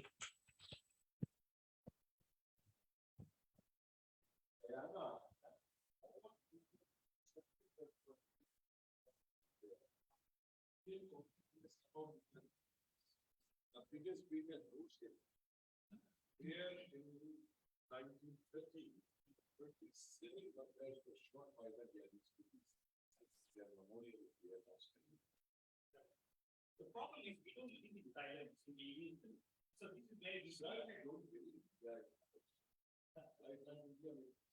Thailand and Somalia.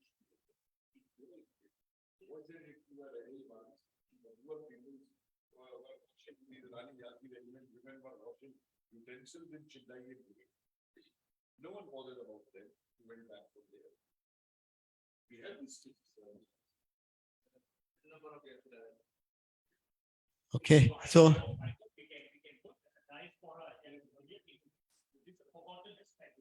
we have come to the end of our program. I would like to thank you, all the guests, and thank you, everybody, for making this a success. Thank you very much. And we're going to have a group photograph. After the group photograph, food, dinner is available. Please have your dinner before you go. You're all welcome to have your dinner. Okay, so please.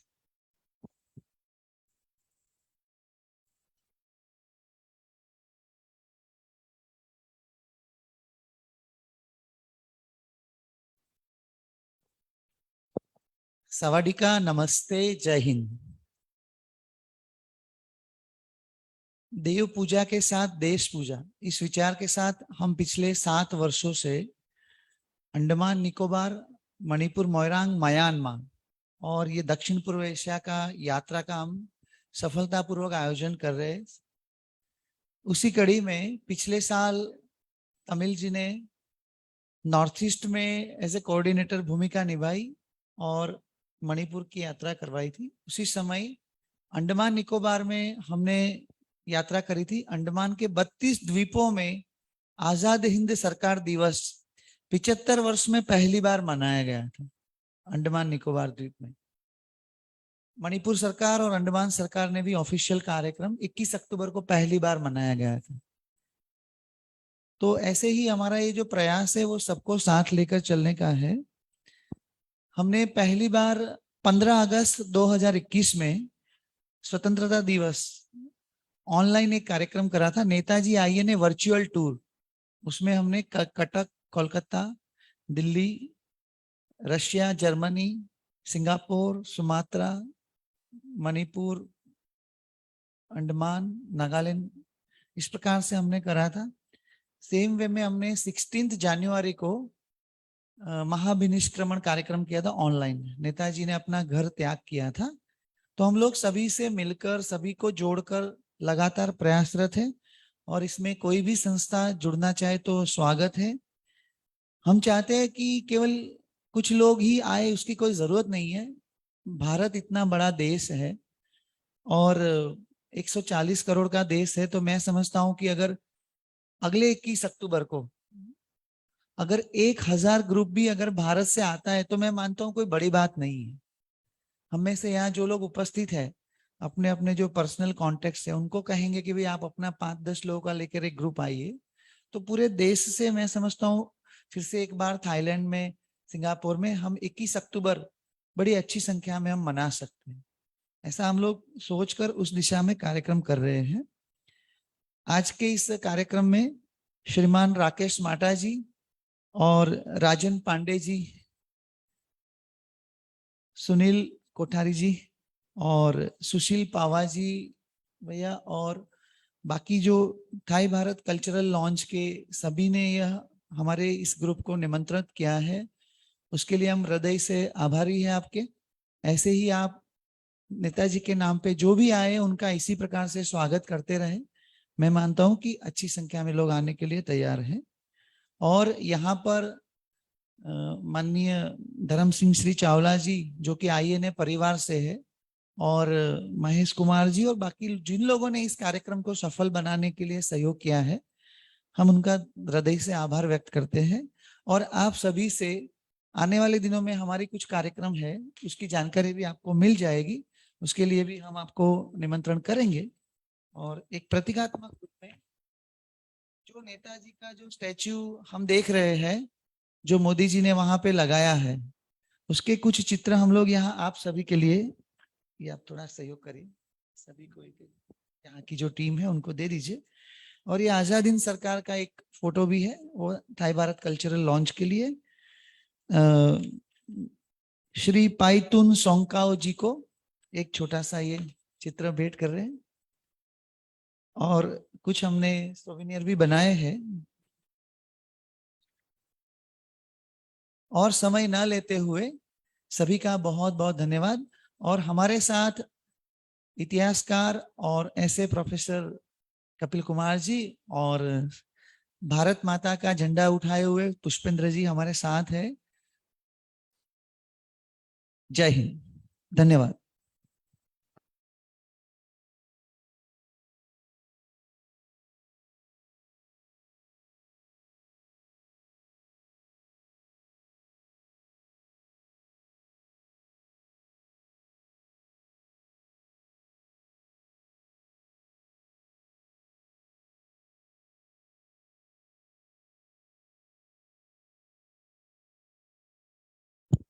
On Netaji, your question was why Gandhi called 1942 August movement. 1941, Netaji disappeared from Calcutta when he was surrounded by in 3 circles of police. This is world news. All light focused on Netaji. All Congress leaders and Congress as a whole, mud, unpopular, people disillusioned. To regain the popularity of Congress and their leaders, this was the only option to declare. But you see, think, if I am a surgeon, I want to operate on a person, will I not have the preparation? My preparations of the operation theater and of the patient? Where is the preparation? He did no agenda, no preparation. And the comment chain, he knows he will be arrested. All will be arrested. Who will carry on the revolution? There is no comment chain. And after coming out from the jail, what was the Gandhi's talk? I have no responsibility of the August movement. His statement. And one record, which we discovered from Princeton University archives. When it was classified in that form, it came from a professor of chemistry from Princeton University. The file came to us. The file contained 2 letters. One direct letter of Mohandas Karamchand Gandhi to Louis Fisher to hand it over to Washington, White House. And second letter is written by his secretary, the granddaughter of the Nauroji. What is written there? He is advising USA, do something very rapidly. If boss comes, we are in problem. and you will be in problem. No one will be able to reason with the people of this country. What does it mean? And what do we know? Still today, the history of his disappearance is unknown to us. What is taught to the people of this country in India is wrong. And whatever history of his coming from Berlin to the Southeast Asia by submarine is again incomplete and unknown to us. And last, his disappearance from this part to the unknown darkness is still a big area for research.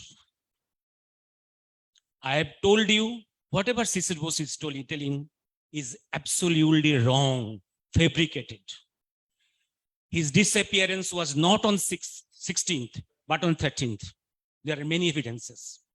And because this 13th and 16th, they have the Bose body, with the help of this Nehru Gandhi's, manufactured very wrong documents, distort our history. And they are telling that on 8th February, he went into submarine for this. Wrong. Post-Perestroika, Russian papers collaborated with the London papers. They have published articles, Russian articles, translated into English, published in a volume, NETAJI Memorial volume, by Scottish Church College, which is the original college of Netaji Subhash Chandra. There it is written, on 3rd Netaji Subhash Chandra left Kiev by submarine. And we know, only submarine know. From the Russian archives papers, we are seeing there was a plan, Bose entering into Switzerland, neutral country, from there into Russia, a plan. Then through eastern end of the Europe, Vladivostok to Japan. That was the plan. Second plan was by plane, Rangoon, Rome to Rangoon. That papers we are getting from an ambassador, Koironi, who was ambassador to Afghanistan during 1941 when Bose is exiting. And when Bose is in USSR in 1945 onwards, Koironi again ambassador of Italy in Russia. His deposition to the Russian and the American Louis Fisher, we have found initially unofficially, then officially through our embassy. They are testing of 14 plane flights from Rangoon, Rome to Rangoon. And finally, the submarine, another process. Still today, there's a mystery whether really the German submarine directly came or there is really a transshipment regarding around Madagascar. There is still a huge doubt. As per Ramchandra Rao, Dr. Ramchandra was a special envoy of Netaji to different governments.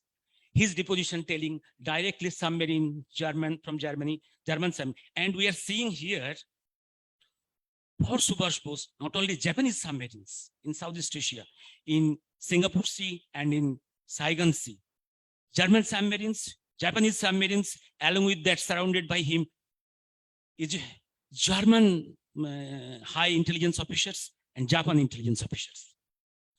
Your files, Netaji, each chapter from boyhood up to 45 August, 16th August, very important, Saigon. Here, sitting in Saigon, he is signing documents, sending copies to the local commanders of Japanese army to hand over weapons, because you need no more, you have surrendered. You need not keep weapons. Hand over the weapons to the local persons. Those will be used against the British and French forces will reoccupy this land. His letters, we have got these letters in our JMCI. Yes, I've given you, and also that papers signed here on 16th for post-war revolution. His language in radio broadcast. Though I am defeated, my army is defeated, there will be post-war revolution. That's his post-war revolution, which has made possible India maybe partition, transfer of power, dominion, but at least for that, British Indian Army demolished,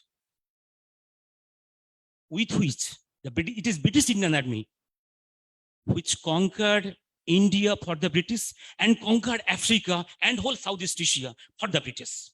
It is Indians. It is Indians who created the British Empire in Africa, in Southeast Asia. And for INA and for NETAJI, the British Indian Army broken into pieces. That made possible the collapse of the British Empire and made possible the liberation of 100 countries, new countries, to be the member of the UNO.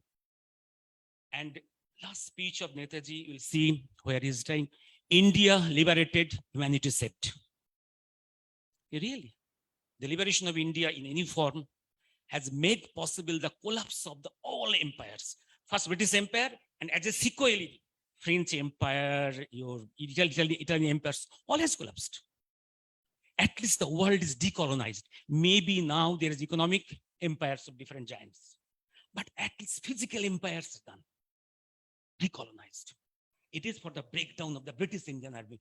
Before the Second Great War, the composition of the British Indian Army was 20% British and 80% Indians. And on war, it was 6% British, 94% Indians. It is Indians who fought for the British. It is our forefathers and we fought for them. This is a disgrace for us. This is a disgrace for us. And we are our worst enemies ourselves.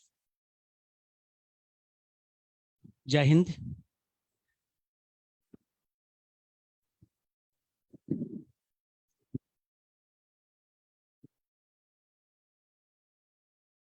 Let's just have a group photograph. Please come to the stage, everyone.